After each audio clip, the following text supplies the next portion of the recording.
you're going to see on this video Steve Schmidt, who is a conservative Republican and founder of the Lincoln Project, reach out to AOC. AOC is a wonderful, brilliant human being who stands up for Jesus' principles in Matthew chapter 25. Love, justice, peace, compassion, the oneness of all humanity. And I hope that she will respond positively to Stephen Smith's hand of outreach to her as we work to save our democracy here in America. So here, let's watch the video. Let's continue our conversation. Steve Schmidt and Robert Gibbs have kindly stuck with us. Hey, Robert, Jennifer Epstein on Twitter from Bloomberg tweeted this tonight. Biden says 7 Senate Republicans, profiles encourage all, mostly senior, have called him tonight. He spoke to one of the most senior members who expressed a willingness to work on China and infrastructure. It's going to take 6 to 8 months, but GOP will work with him. Quote, you're going to be surprised. So, Robert, since the horse is already dead, let's beat it some more. They've already looking at the possibility of destroy the GOP being chanted at their district offices. What could be worse than that? Oh, I know. Cooperating with the guy 77% of Trump voters believe is illegitimately elected. So can you tell me, even in a man of the Senate like Joe Biden, where the bipartisanship's going to come in? Well, I do think there is a possibility on certain issues, as was mentioned here. Something like an infrastructure might be a good place to start.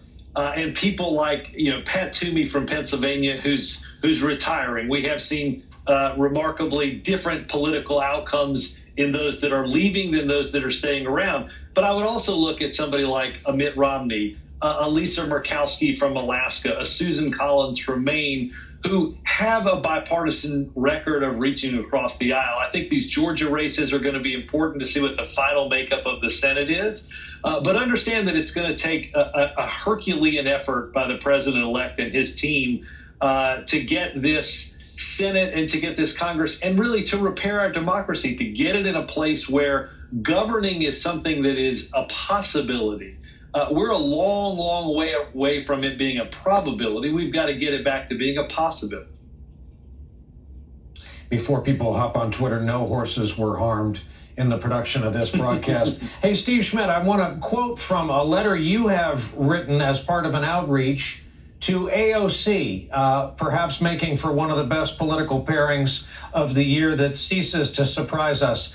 I would like to officially reach out to AOC on behalf of the Lincoln Project in defense of democracy. We disagree on many issues, and that is okay in our view. By the way, we don't look down on waitresses. We admire them. We are all the types of guys who always tip 50% or more. I have an idea. Let's approach each other and our points of view with good faith. We say the following with respect and seriousness, ma'am. Our hand is open, and we need to work together, or we are going to lose America. The fight will last for many years. Steve, I got the impression when she first tweeted about the Lincoln Project, she might have misinterpreted your cause. She might have gotten you guys wrong at the outset. Do you think she has come around to knowing your work, and what is the extent of the cooperation you think you can have? Well, here, let me just say, first off, I got dinged a little bit on Twitter for being condescending when I made the waitress point. And the point I was trying to make is she had said last week that a lot of Republican members have made fun of her for waitressing. And she made the point that most of them couldn't survive a single shift. And certainly she is right about that fact when it comes to actual hard work. And I think that more people have actually had the experience of work for at least a day in their life serving in the United States Congress is a good thing. Look, ideologically, she's as far as you can get from us within the Biden coalition. The Lincoln Project has 600,000 donors. We have millions of followers. When you look at the actual vote shares and how the Biden coalition came together and how it won, it's essential that we keep it intact. I'm a single issue voter now, and I work for a single issue organization. We care about American democracy, full stop and period. The debate between progressives and conservatives ends if we have an autocratic leader. And we have an autocratic movement in the United States that's flourishing. And I think it's naive not to call it what it is. When we saw the type of violence playing out in Washington, D.C. this weekend, this isn't violence that comes from a rage of having nothing and burning down a city. The type of rage that Martin Luther King diagnosed while at the same time condemning in the 1960s. This was fascistic violence. This was right-wing political violence in the streets of the nation's capital, incited by the President of the United States at the same time when every one of these members of Congress, except for, I suppose, a handful of the truly craziest ones, knows that Joe Biden won the election. So what I believe to the core of my being is that the coalition that elected Joe Biden has to hang together, because the pro-democracy side of a great debate in American politics cannot lose an election, not ever again. Because if we lose an election, they may not give up power next time, and have no doubt about it. What you saw play out over November and December, though it played out as a farce, was in fact the first coup attempt in American history. And that poisoning of an American democracy, where you see 77% of Republicans, the system requires one side being willing to lose and to come back and try and win the next time.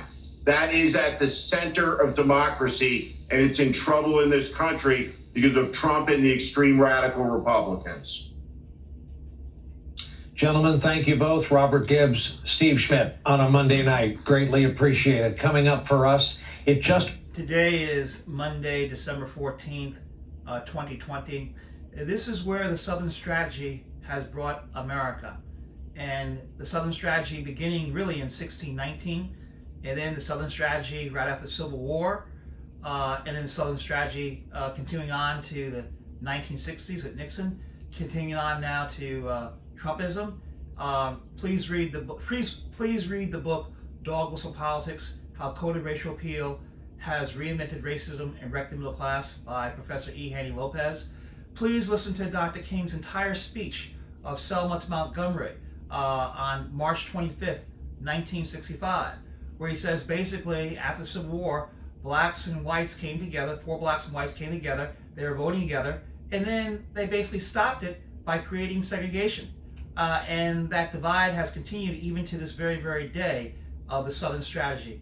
And so now this is where it has brought us. We have to work together to save democracy.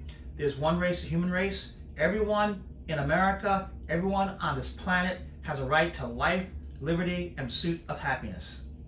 Thank you for being on my channel.